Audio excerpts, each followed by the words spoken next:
So, about 3 years ago, I had a girl, when asked, "What did you do today after school? Or what did you do last weekend?" Her answer was always club, club. Typical junior high attitude problem. And she'd been studying since kindergarten. She definitely knew more words than that. And so got to thinking, maybe she just doesn't know the possibilities of what she could be saying instead of club, club. So I created this. It looks kind of like a bingo sheet. It's in their files that they all have. And oh, actually, I didn't. This was kind of a rough draft 30, 40, 50, 60, 70, 80, 90, 20. So it's 20 different squares. And at the bottom is add ons to each of these phrases. And so when they say, "What did you do last weekend?" I had basketball. I had basketball, and I was teaching them more like I had basketball practice. What would people say? Not basketball club. I had basketball practice. I I like to go shopping. I will watch some YouTube videos. So I got to thinking, what do junior high kids do? Mm. And so I didn't do anything special. I play the game. I go out to eat with my family, a whole variety of just different phrases like this. And then to get it into a CV, what you're doing, I started first of all of there's a game that teachers of children do called oh go shopping or something like that. I've actually forgotten the name, where I went shopping and I bought a pumpkin. And the next person has to say, "I went shopping, I bought a pumpkin and a cucumber." The next person, went shopping, I bought a pumpkin, a cucumber, and as you go around in the class, you're building on, and they have to remember what the person before said. Yep. Yeah. Okay. Well, I do that with this now. And I have nine kids in my classes. And right now they are eighth grade, and they're just so fluent with this. So we're working on past tense, especially right now. So, what did you do last weekend? And then I just kind of like swirled around and Yusuke, you're first. And then Yusuke, see, I didn't do anything special. And then the next child has to say, "Yusuke didn't do anything special, and I stayed home and played computer games." And then the next student, "Yusuke didn't do anything special. Uh, Junko stayed home and played video games, and I went shopping with my parents." And they went around and build up. And so by the end, they were saying nine different phrases and having to remember what each person had done. And if they had forgotten, then they had to use gestures to build on it. And my goal is to actually get them to also add in, when did you do it? So, like, I had a piano lesson on Saturday in the morning in Sapporo. So, adding in more prepositional phrases. And it's just really, they have so much fun with it. I'm going to introduce this same sort of thing with a little bit more simple instead of course, this is going to be for the junior high or elementary age. Instead of study for my semester exams, it's just going to be do my homework. Uh, Instead of take a trip, go to Disneyland. So I changed it to the things more elementary kids do on a regular basis.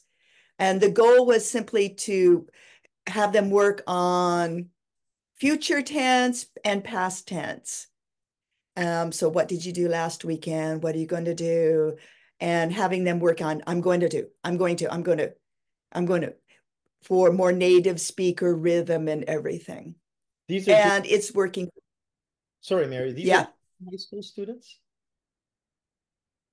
These are junior high I school. didn't quite hear what you said.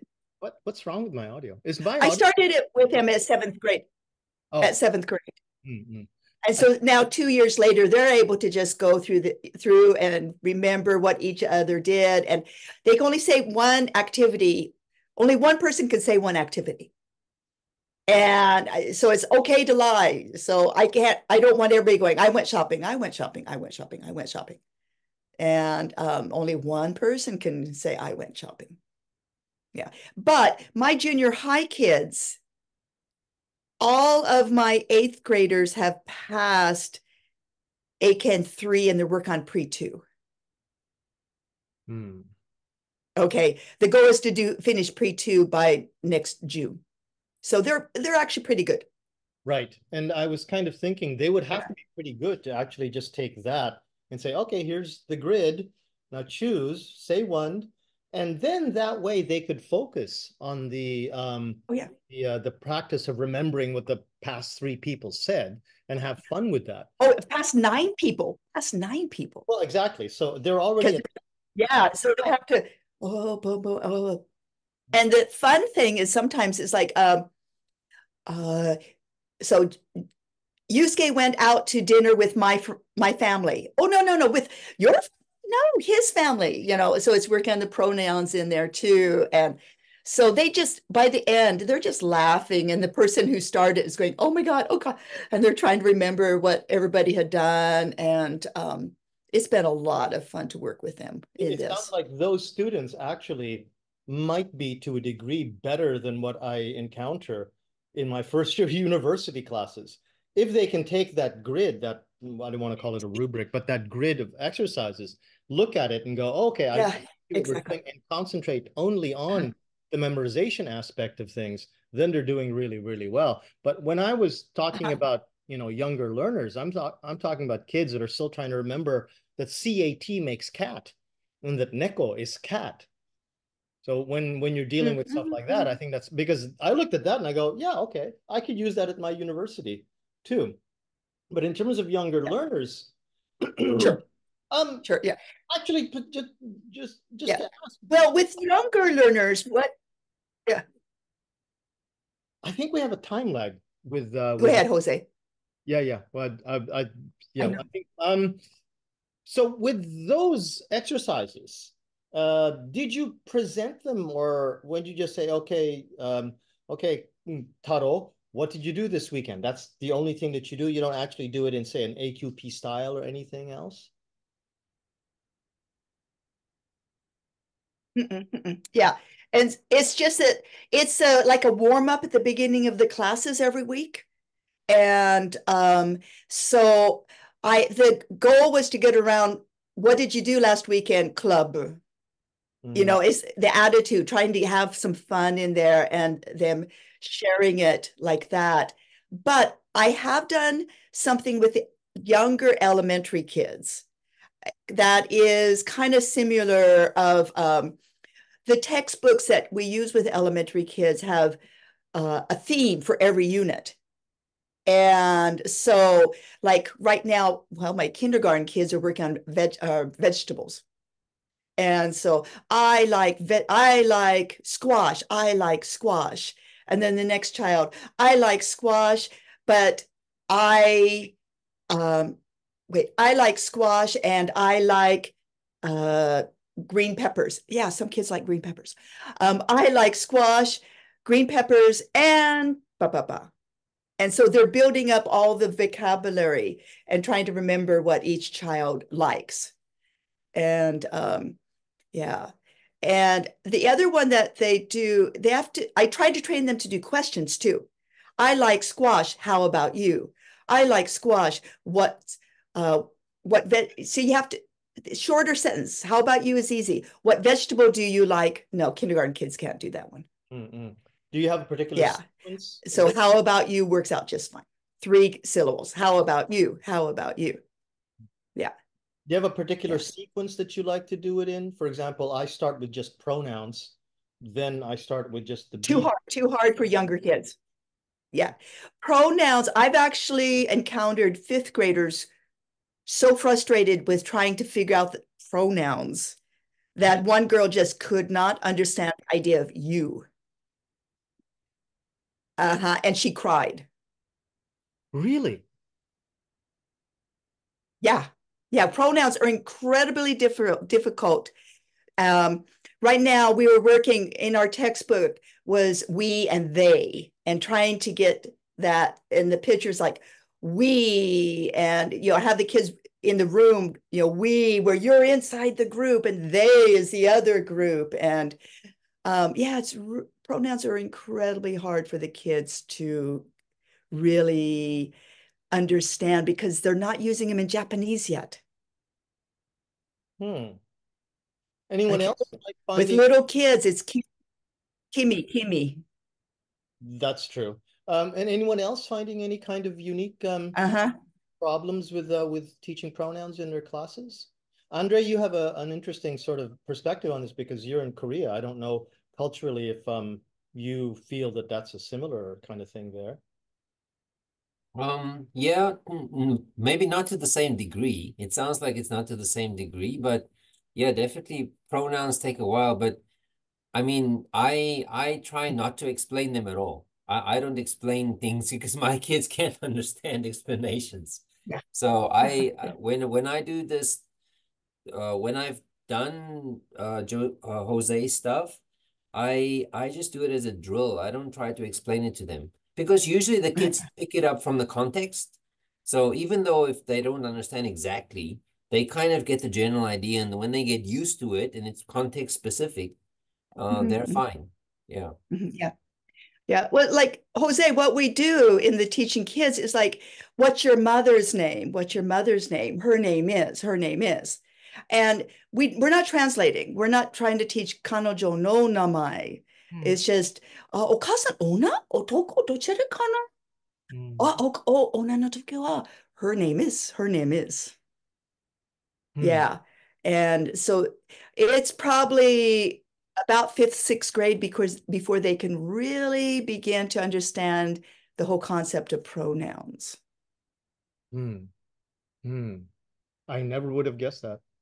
Yeah. What's your experience with Steve? Oh, sorry, I just butted in, but I just had the idea of like if they're not getting pronouns, then perhaps you could sort of substitute an actual person there rather than have he, you could have Yeah. Takeshi, and rather have she, you could have Megami, and or something. I don't know, just to get that Yeah. So concept. that's why it's, yeah. So Kento plays baseball. Sarah plays basketball. Yeah. Having the names in rather than he, she. Yeah. Or maybe create something We're along. really, Say what, Mary? we're having a lot of Wi-Fi problems I here. A think lot you of people particularly freeze have up and everything. a bad Wi-Fi lag. I think everyone else is on the same timing, but you're about 3 seconds behind on everything I say, I think. Uh, that's your actual throughput. I checked it out. Yeah, my Wi-Fi is pretty That's good. your throughput. That's not necessarily your ping speed. Yeah. Your ping speed is very different from your throughput, actually. But what you could do if you want to Oh, do is really? Okay. shutting down Zoom, starting it up, and coming back into the room. Maybe then you'll get a quicker response Okay. Zoom server. How about you, Catherine? Do you Okay, teach? I'll do that. Yeah. Do you teach kids in the younger brackets? So I work at a private junior high school. Junior, okay. So that's and I have been incorporating the fluency activities with great success. Um, I do start out very similar to your model, and I'll just show you like quickly something Hmm. that I would have is we would have, I am and this, and then these kind of words are things that the students help generate Mm-hmm. themselves. So if there's a thing that wouldn't work out, tall or short, I mean, sometimes, tall, short, but um, so it is an all girls school. Yeah, super cute, very funny, you know, fantastic. I mean, they like, and so it's funny because it kind of goes in with Mark Helgeson's like sort of positive psychology Yeah, aspect. I am super cute. yeah, yeah, You exactly, exactly. know, are you And super cute? You are super cute. Is he super cute? There's no he. So sometimes we have just like a little mascot, if you might point to, for Oh, that's he. right. It's a girls' school. It's Yeah. a girls' school, so there's no in our actual costume. So sometimes there, yeah, we just Mm. have a little. I put a little puppet or something, um, or sometimes I have a um. God, where's my mind? The snowman, from Olaf. From Frozen. Olaf, yeah, Olaf. yeah, we have Olaf. We have an Olaf. Um, so maybe it's a he. So he seems to identify as a male. Alex is sorry to interrupt, Catherine. Alex is talking in the chat. I don't know if you can talk right now, Alex, but when you were talking with little children, did you have a problem with doing pronouns, and that's why you started doing the gestures? I just started the gestures straight away because I figured that they wouldn't be able to cope with the pronouns. And I had watched junior high kids getting drilled in public school with I, me, you, your type thing, but not connected. And so after watching your workshop, I just immediately put it into, I like this, I like, you like, he likes, she likes, straight into the pattern. Chatted with the JTE about it, and we went with it, and we deliberately chose the cat picture for it to make the kids laugh, and we just went straight to the gestures, and they listened to it, and they said it. It took them about 3 goes before they were able to do the speaking and the gesture at the same time, but doing that seemed to make a connection that perhaps is not typical for that age group. And then I just carried the same thing on with university students when I started teaching them. Just sort of I like, you like, he likes, she likes, it likes, we like, they like, we like. Just doing it every single time with the body language every single time, and encouraging the students to do that as well. And it just seems to work. I was kind of thinking as a bit of a variation from what Steve was mentioning just before, start with something like, if you have the luxury of having boys and girls in the classroom, that's great. If not, choose somebody famous that all kids know, like, I know, Ampamman or Doraemon and Dorami-chan, right? What is obviously a male and a female. And those are cartoon characters in Japan, Andre. I don't know if you know. I don't. Do you get Doraemon in Korea? Yes, we You got do? Doraemon. Yes. Okay, so Doraemon and Dorami, and just say Doraemon is a robot. He is also a cat. He is a robot cat. Doraemon is cute. And you can put that all in a paragraph and maybe make a rubric out of that, and then do that with Dorami, then do that with another famous sort of Japanese boy, and get them used to the idea that Doraemon and he are referring to the same thing. Doraemon is a cat. He is also a robot. He is a robot cat. That's going to get into their heads as long as you introduce the new words of robot and cat, and then that leaves just the only. When you're trying to introduce something new in VC, you want to you want to atomize the task. So there's only one new thing per task. So you introduce robot and cat maybe in a word list, either in a printed list for that day. We're going to do robots, we're going to do cats, we're going to do dogs, we're going to do androids. And then you say, and there's this word he, and then there's this word she, and we're doing a real cat, and this is my cat, and we're going to call that it. You don't have to get confused with, like, yeah, well, you could call Doraemon and Dorami its too, but that's something else a little bit later when they're actually reading books. But I think what Steve's idea of, like, use a name and then chain it to he, that would be a good way to introduce pronouns. No? Yeah, you could have Shiori and what's a male name with he with a long he. Hickok. Shiori for she. Hideo. Hideo, Like He or Hideyuki or Hiro. Hiro. Well, no, you could do that, but wouldn't that be confusing? But yeah, well, you could do it as the Japanese name, and then you could say Steve. Steve is my teacher. He is a cool guy. Whatever works, right? And then do all of that with he and she. Then My family lives in Kitakyushu. My family likes hiking. We, blah, blah, blah. Right? That might be a good way to approach that.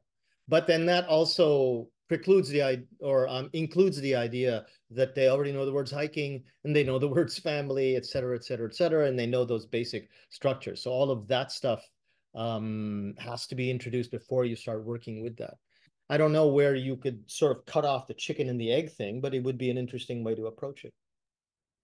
I mean, honestly, I don't, well, I mean, this is junior high and not elementary, but I don't find like the introducing new vocabulary words like in a context like that does not throw my students off.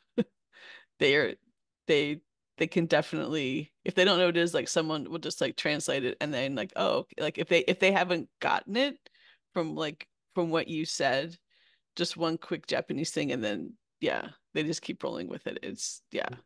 Vocabulary acquisition like that is not a problem for my students. Especially basic stuff that, you know, in Japanese, robot is the same word. It's just spoken with a Japanese accent. Android is the same word. It's just spoken with a Japanese accent. So all of those things actually can be assumed that their vocabulary, like Mary was saying, is far higher than 50. I maybe shouldn't have said 50. When I was thinking of that, I was thinking about little kids who have never had an English class before, right? What other problems have people encountered they imagine they would encounter trying to take what they find successful for 15-year-olds and 13-year-olds and then translating it down to 7-year-olds and 6-year-olds? Sorry, I have a general question to everybody here who's used your system or something similar.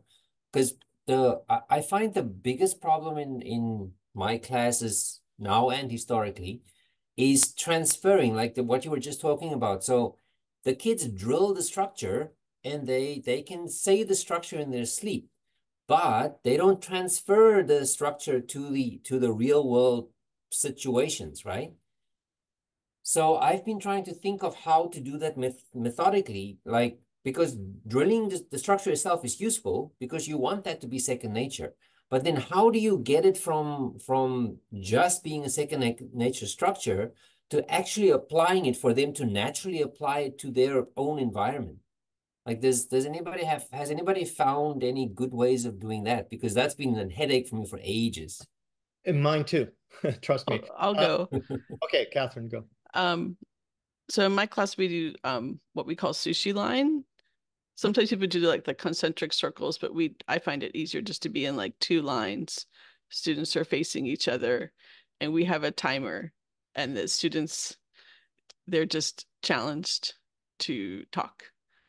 And then with a bit of a theme, shall we say, talking about something, and then the other person will listen, and then it's their turn to talk, and then like the one person rotates, comes around, and they have a new partner, and we repeat that several times, maybe five times in the class. And 30 seconds can be a long time for 12-year-olds in the beginning. And then there can be some silence, but it's just the idea that they have the opportunity to do it again and again and again. And we do it I see them weekly. We do it every week. And so, and then, sometimes will have given them, we will have brainstormed together probably some key vocabulary or like kind of structures, that they've learned that we might be trying to use. So there's like that on the board. And then, yeah, sushi line. They love it. Mary, you were holding a jar of balls. Go ahead. Yeah, it's kind of similar to what Catherine does, but I give A line, B line. I throw out a ball to everybody in A line, and then they have a partner with somebody in B line. And it's the same thing. So A person is that they're throwing the ball back and forth to their partner for like 60 seconds. And then, yeah, the end person runs around and comes. So they have a new partner every 60 seconds. And the ball is like cursionary rods. It takes the pressure away from them speaking. And so many people are speaking at the same time. Even the kids who are having trouble um, are not feeling like everybody's listening to them make a mistake or anything like that. And these balls don't hurt when they really throw them at each other. So, yeah, Anybody else with a quickie great balls. before I chime in a bit? When I looked at problems like this, Andre, and that's actually a really relevant problem and a relatively big problem. You know, it's not like, okay, how do I teach this word? That's easy. But here's a bigger problem. How do I make this relevant to them? How do I make this so that then this is something that they incorporate? And it become the purpose of it is actually to get them to use it in a real conversation. Hold that thought, everyone. Adam, I think. Sorry, being on a phone, it's a bit weird, and I got bounced out of the room just before, so that was even weirder as well. Yeah, the question being, you know, how do you actually get people to move from the drills to the real life usage? What I do, and I'm in the university context, so it's a little bit different, but is I'll start out with VC for the first half of the lesson, and we're practicing different patterns and things like that. But these patterns are patterns that will be incredibly useful in a communicative task that makes up the second half of the lesson. So when they're first, an example might be, they're first saying, well, I think blah, blah, blah, blah. That's one pattern, giving an opinion. It would be better if blah, blah, blah, blah. If we had this, we could, honya, you know, what can be done if you take a particular path. And then you say, okay, now we're going to do the deserted island task where you have to choose, you know, 5 items out of this table of 20 that you're going to take with you to the deserted island. Decide as a group. And I actually do the 2 lines thing. And when I do that, they're randomly shuffling. And when they actually, they'll land when it's time to actually switch over to the task, whatever their nearby group of 4 is, that's the group they're in. So the groups also get sort of shuffled on. And I find that this actually really works well because the anxiety of getting the language wrong and everything is completely eliminated by VC. And so it really sets them up to not be self-conscious or anything like that when it comes to the actual communicative task. And then that's how I address that problem. Anyway, there you go. That's actually a good piece of evidence to what it was that I was going to talk to in a broader sense. When you're looking at a big problem, and I define a big problem as anything that you can't sort out within 2 or 3 exercises or within 20 minutes. So a greater goal for what you want to do in a verbal classroom situation. And this is probably the biggest thing that you can do, which is how do I get them to actually use this in a real conversation? Well, first of all, be a little bit more patient with them. I mean, if you're talking about junior high school students or lower level university students, there's only so much that you can do in 15 weeks anyway. So when you're saying that I want them to be able to use it in a more of a real life situation, define that. What do you want them to be able to do? What are you going to be assessing them on? Are you going to be asking them to do mock debates? Okay, well then structure the entire, maybe it's not an assessment, but the entire exercise that you want them to be able to go into. Are you going to be putting them into impromptu conversations? Are you going to be assessing them for their ability to bring back phrases that they practiced with you before? Are you assessing them maybe instead for their style, their loud voices, their eye contact? Well, if those are the things that you want more of, then you have to sort of balance out by not seeking so much of the other stuff. But especially too, if this is already week 5 and you're only just starting to think about communicative functionality, and you have to have that done by week 12, and you've only got 7 weeks to do it. So you start scheduling out how much time you've got to actually get them up to this point. Okay, I've got X amount of time. I've got X amount of targets. I've got to budget out this week for this and this and that. I think that's part of the paradigm too, is being able to see the goal that you have in mind, the steps that you're going to take to get there, and what you expect the students to be able to perform by the time you get to the end of your schedule. Just in a more concrete sense, I personally find that it helps to give them a sense of like, I can use this in a real situation by putting them little sandboxes for little functions. For example, if you want to say something like learning colors, red, green, yellow, blue, and then numbers, 1 to 9. Playing Uno is a really good way for little kids to remember those numbers. So at the end of the class, you break them up into little Uno triads or quads, and you get them to play Uno. But every card that they play, they have to call out the color and the number. They have to call out all the reverse cards. They have to call out all the wild cards. They have to say everything that they're doing. And then they have to say, your turn, Taro. So there's this whole idea that now they're at least in this small environment where it's not just an English exercise. They're actually playing Uno, and they're actually using the words. When you get to a university environment, let me see if I can call it up here. When we're doing, for example, where are we here? There you go. Oh, there it is. When we're doing Quizlet, I have them hold their Quizlet in their phone.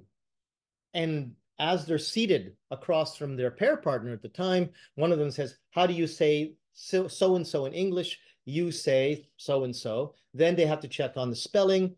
And then the other person takes the next turn. So they keep going back and forth. So they learn how do you spell or how do you say. You can do a variation and say, what is isu in English? Isu is chair. So whatever you feel is useful for them or easier for them. But here's something of a real life situation where they're asking each other, how to check on vocabulary and how to spell words. Then you move on to say, I don't know, Monopoly. And then when you say you want them into a real life conversation, depending on how hard you are about grammar and the phrases that you've taught them, they can have those conversations at a very rudimentary level, even without really good grammar or really good vocabulary. So it really depends on what you expect them to be able to bring into that conversation.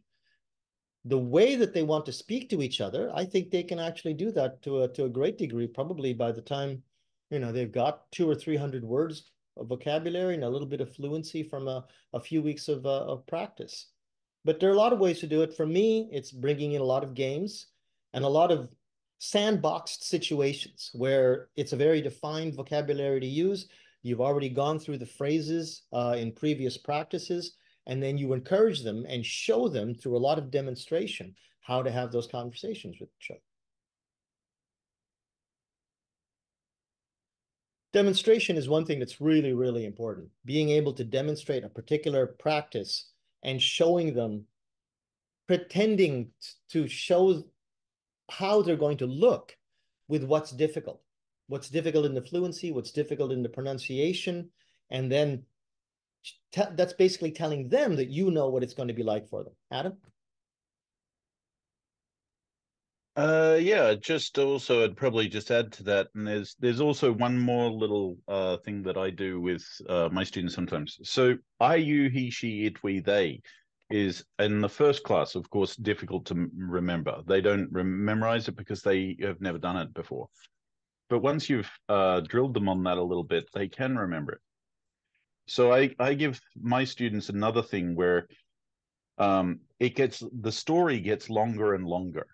There's one that I do in particular called the Akujunkan. It's a vicious cycle, and the idea is that the first sentence in the cycle is, if I miss the bus, I will walk, and then afterwards it's if I walk, I will be late, and then after that, if I am late, I will miss the bus, and then we've come full cycle.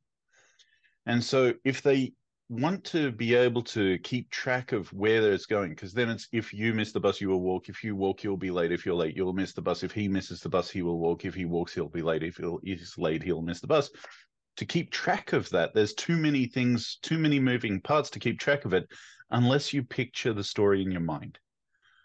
And so that also sort of pushes them towards actually not just uttering the words as a mechanical rote sort of a thing, but actually connecting it to the meaning. So longer stories and things like that make it use the limitations of their memory to the pedagogical advantage. That's on the other end of the spectrum, and just as useful as what I was thinking previously before, which is to prepare a projector where you throw pictures up there, and it's whatever your representation of he is, representation of bus and walk, and then in that particular order, walk. I don't know what it was that Adam said. If you walk, you will be late for the bus or something like that. So if you don't take the bus, you will be late. You'll have to walk. So you put it in a particular order. They look at the order and they go, okay, that's what has to be said, because there's a certain a limit to what it is that you can do with these picture prompts. But you can make it even simpler. You can put heart, dog, Taro. Taro likes dogs. Heart / lizards. Taro doesn't like lizards. And you can use those picture prompts. They can just look at the prompts and they start making an attachment between not just the words as memorized sounds, but symbols. They're connected to symbols, and they start going, oh, lizard is that. That's a tokage. That's actually a lizard. Now, a lot of them already know that, but for some of them, they still don't get the idea that like or love can actually have a meaning beyond just uttering it to please the rest of the class or the teacher. And it's another way to sort of help them incorporate and make automatic what that is supposed to represent. Using picture prompts from the projector, and then they have to say that. Or Adam's way is like, you have to remember what all this stuff is. And that's the only way you're going to get past this really difficult exercise, or this really useful exercise, I should say.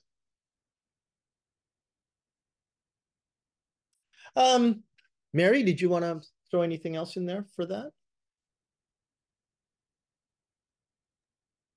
Every time I hear somebody's ideas, I'm just thinking in my mind how I would use it with my students and which group it would work out well with. And yeah. I wanted to ask you, you have smaller classes, right? Like maybe 5. Right, because I'm with an A Kiowa, so right. Usually 6 to 8 kids.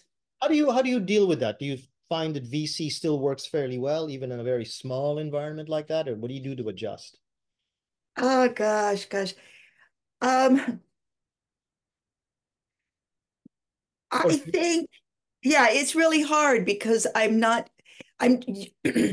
want to use it with practicing whatever is in their books.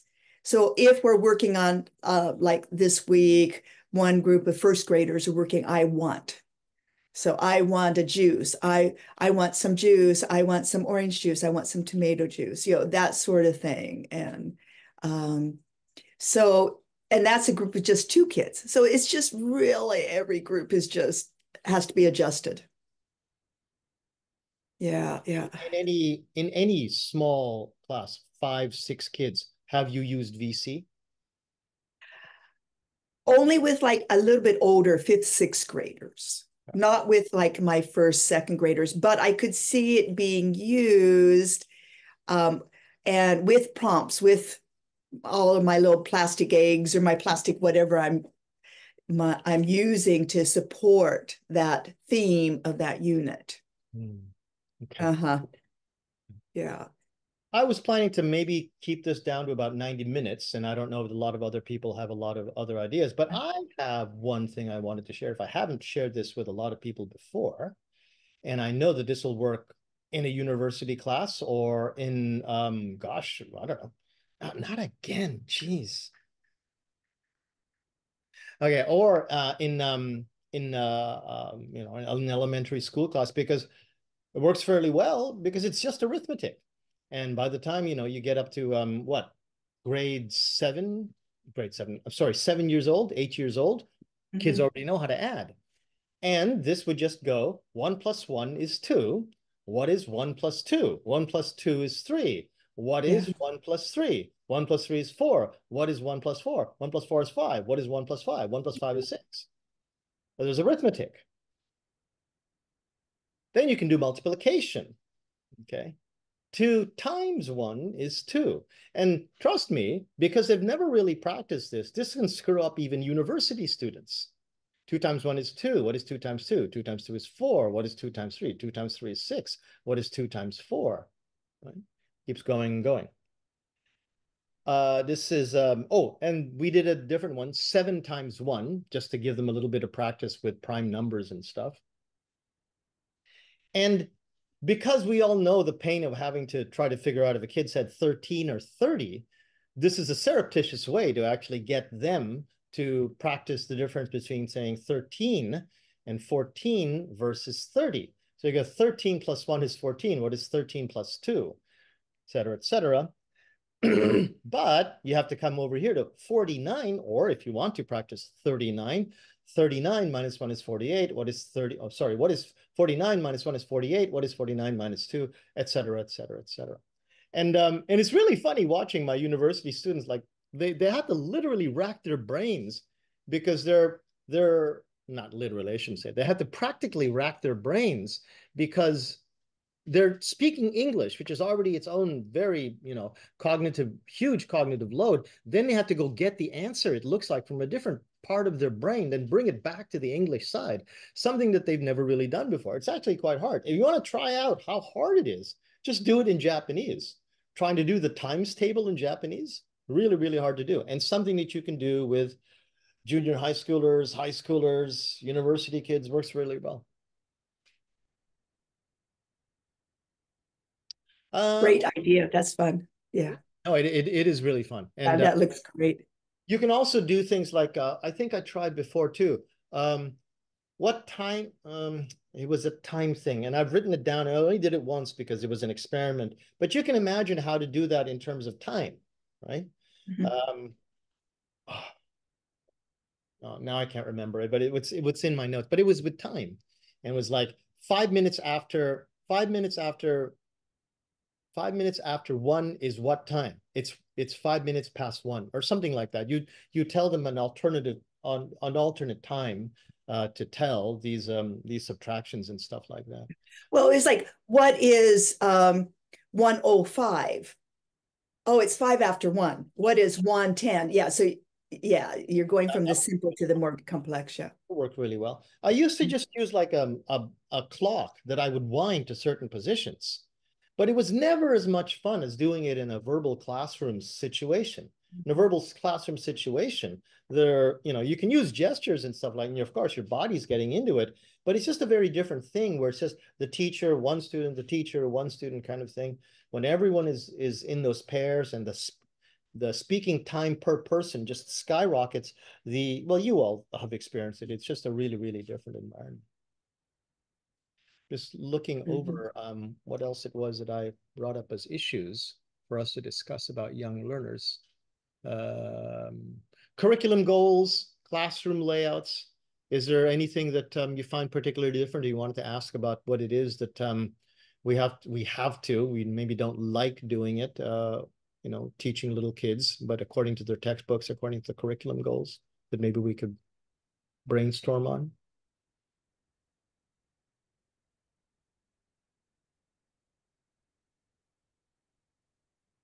No? Okay. Reading and writing, anything that you do there? Do you maybe have them take turns speaking or reading off a page or writing things down that the other person said? Because there are other teachers who I know from way back, it was like 30 years ago when VC was a very, very different thing, and it was being taught to mostly freshman salarymen, so 25-year-olds, 24-year-olds, but they would actually write down what the other person was saying for an entire minute. Then they would switch and the other person would write down what the other person was saying for an entire minute. Not something you can easily do with 7-year-olds and 8-year-olds unless they're really, really skilled, but when you just said that, I can see something. When the pandemic started, I got all of my students little whiteboards. I went to every Daiso in Sapporo and bought whiteboards for 100 yen each with markers. And so they all have them in their bags with all their textbooks and everything.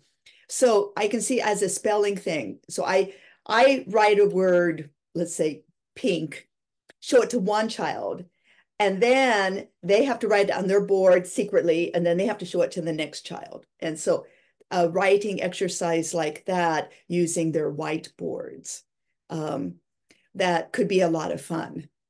Hmm. Hmm. Yeah. So I've done a lot of things with these whiteboards that You're thinking of that in an online was well, see, I started with online because of all the kids are at home and I wanted them to, like, I do a spelling test sort of thing. Okay, pink. And they write it and then they show it up on the screen. But in the classroom now, we're all back in the classroom. I could see them writing and then only showing it to the student next to them, and then hiding it, and the student has to remember what it is, and then write it on theirs, and then going around like that. It would be a lot of fun. Yeah, but it's not speaking; it's just a writing activity of it, remembering the spelling and that sort of thing. Okay. Or open floor. Anything anybody wants to bring up about anything else?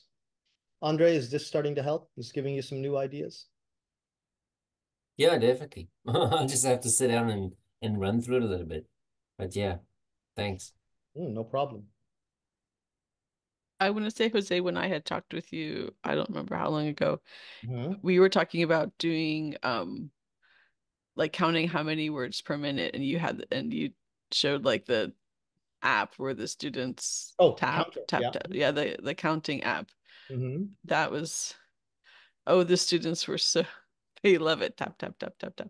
I mean, I have found we the project we started at the junior high school, and we're gonna kind of continue it on, but it's actually amazing. There are some students who really struggle. They can't Mm-hmm. seem to get an accurate, and it's one of like the most advanced speakers. I don't know what it is. She can't, her counting is so Oh. her counting is so off. It's Well, weird. Andre, if you don't know what we were talking about, Actually, what is the name of that app? That looks great.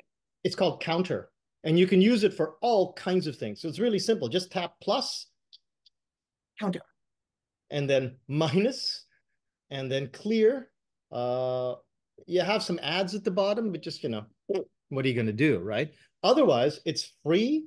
It will ask you if it can track you across websites. So you tell your iPhone to tell it not to track you across websites.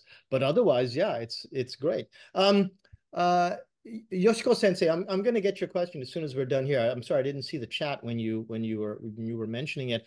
But yeah, Andre, you probably hadn't seen this before. Basically, it's an app you download it. It's better to use on your phone. I'm showing it on my app, my iPad right now. But basically, you get the kids into pairs, and once they're all really warmed up and they're ready to talk a little bit more, you say, okay, so today the topic is breakfast. What did you have for breakfast? You don't like to eat breakfast. You didn't eat breakfast. The topic is breakfast. Everybody has to talk for 30 seconds. We're going to start with person A in this 3-person group. Person B and person C get ready to tap. And person A, and when I say ready, go, and I'm keeping track on my watch, of course, 30 seconds, ready, go. Okay, stop. And then you get the average between B and C's count. So that then when you've got one kid who's just not really good at this sort of thing, at least you've got a little bit of balance with the kid who is actually coordinated enough to move their thumb as they're doing it. You also get them to practice. So you read a script and it's 100 words. You tell them, okay, everybody, I'm going to read this and let's see what your word counts are. You read that out and it take about 30 seconds and you say, well, that was actually 100 words. What did you get? Oh, I got 98. Oh, I got 101. Okay, pretty accurate. What did you get? I got 63. I think you need to work on your thumb there, buddy. You're a little bit slower. You're a little bit fast. But at least then people know. So you do a demonstration first, get them to do it, and then everybody takes turns inside that trio, and it works really, really well. Yoshiko Sensei says, going back to the topic beforehand, she says, actually, dealing with numbers in a foreign language is quite difficult. I have to admit, I struggle when it is said than it is written. Okay, so I'm sorry. I thought she was talking about class sizes. Yeah. So yeah, trying to say something in numbers takes physical practice. It's one of the great theories that I had that actually led me to the idea that arithmetic has to be practiced, just because it does. And I got a new message. Got to run. Thanks, Adam. Thanks, buddy. Yeah. So your kids loved it, but the one kid just couldn't do it, Catherine. That's that's the takeaway there. I mean, her, I don't know if sometimes she was counting the syllables rather than counting the actual word. And then sometimes she would fall behind. I mean, one of the better speakers of English in that class. She's in Australia now for like a 3-month little mini thing. But yeah, in the triangle, I always had them with a couple different people, and the numbers would be wildly off.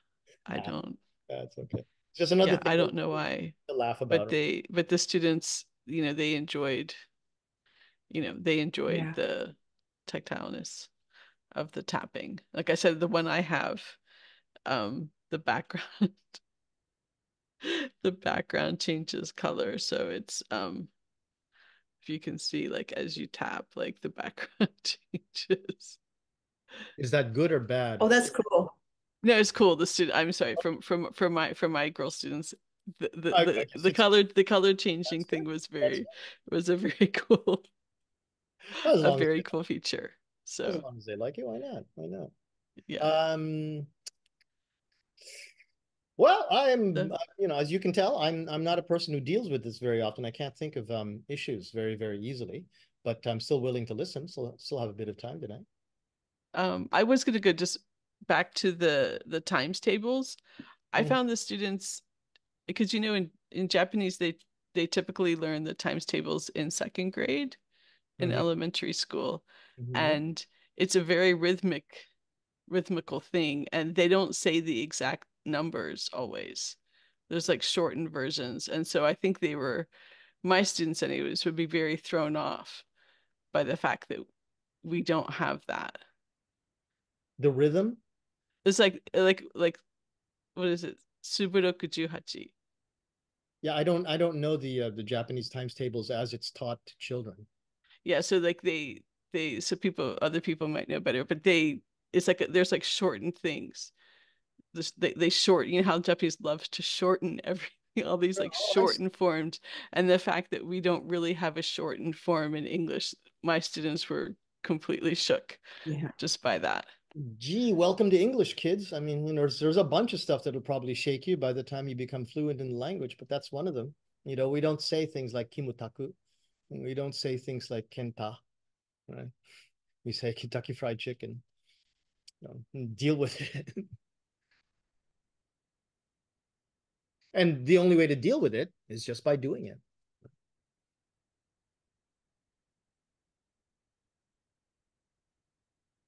Okay. I have a question. Go, Andre, please. It sounds to me like most of the teachers are using this as a supplementary activity, the VC. Whereas it sounded to me like you, Jose, you're doing it as the main activity in the class. Mm-hmm. So I mean, I'm thinking, well, at the moment, because I mean my whole curriculum is already planned out, so it's hard to switch. But I can do this once a week because there's a day that doesn't really fit anywhere. But I was wondering, because as a support activity, I can definitely see the value of it. But I'm curious, I mean, if you use it as the main activity in your class, what kind of results do you see from that? Um, it might not, it depends on how you look as if you were, let's say, um, one of the administrative staff, and you would be thinking, oh my God, these kids are speaking and their grammar is so horrible, and they're speaking with really low level words. You're not appreciating the fact that in most cases, in most English classes, they won't speak at all. Yeah. And I got them to actually speak, and my final class, the class before the actual assessment test, where they're all sitting in groups speaking, I basically just have to call out a topic, and I just have to watch my wristwatch and say, okay, that was 5 minutes. Let's switch the topic. Actually, it's a little bit more complicated than that. But basically, we choose the topic. I call out the topic because everyone decided it, and then they just talk and talk and talk. It's like 90 minutes. They're just sitting there speaking in English. And that in itself is a very, very valuable amount of time spent building up the amount of time that you've spent talking. If you're looking for these kids to suddenly become much more accurate in their grammar and much more eloquent with their use of certain words and the level of vocabulary, that isn't what VC is designed to do. And it might, it might throw you in saying, are you encouraging these kids to speak bad English then? That's the wrong question. I'm encouraging them to speak with the English that they have. And the kids who actually want to improve suddenly realize, wow, I'm explaining my thoughts the best that I can with the English that I have. And I'm doing it without paper, and I'm doing it, on my feet without having to get any notes together. But to me, that's a great improvement. To other teachers, they go, yeah, but they're just speaking bad English. And I'm thinking, yeah, but they're speaking.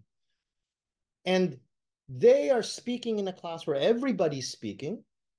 This could be a class where it's TOEIC 400 all the way up to TOEIC 550, huge level differences. Kids from different departments, so they don't know each other. They would have been really, really shy to speak in another type of curriculum, but I got them to speak.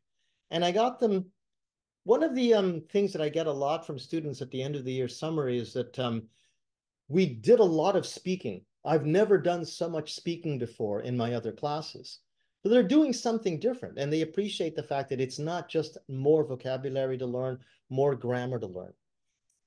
Do they improve? I think their attitude to their speaking skills really improves.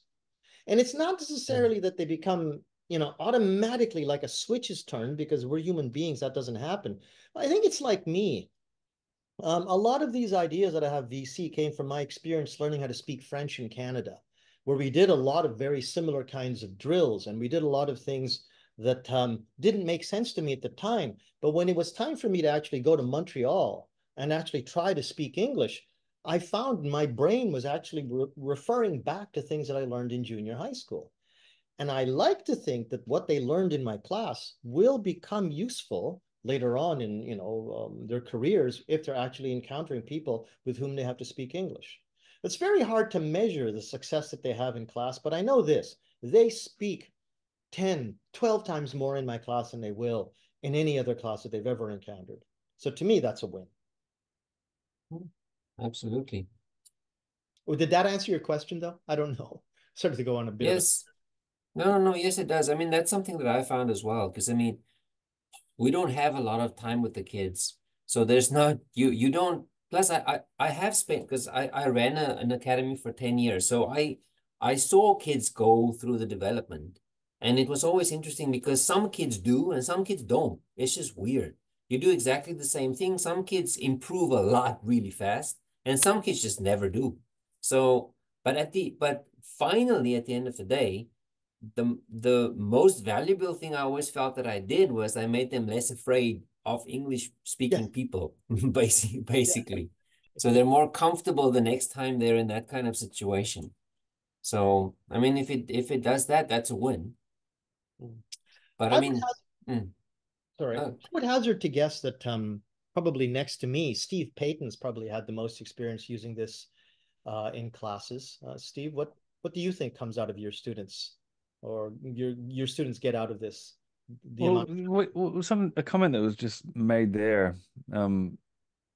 It's parallel. It's not exactly directly on here. I just took a bunch of students to Hawaii for 2 weeks, and the thing they came back, their big takeaway was like, I learned that I don't have to have perfect English to communicate with someone. And it's like, yeah, it's good that you learned that, but did we have to go to freaking Hawaii for that? Like, like this to me, it's just like, can't you learn that here? Is that what it was all for? Um, so those lessons, for our students, those lessons are hard won, man. Like, it takes that much effort to get them to be in a situation where they've got to use English, yeah, and they discover for themselves like, oh my God, I made a mistake, but I didn't, it was still successful interaction. So if we're just in the classroom doing that sort of stuff and we get any any kind of realization like that happening, then that's a huge win because you didn't have to take 2 weeks away from home Mm. and do all that. But the other thing is, yeah, the students are speaking 10 times more than in any other class. It's like, yeah, I mean, that's what we're doing. We're not doing another class.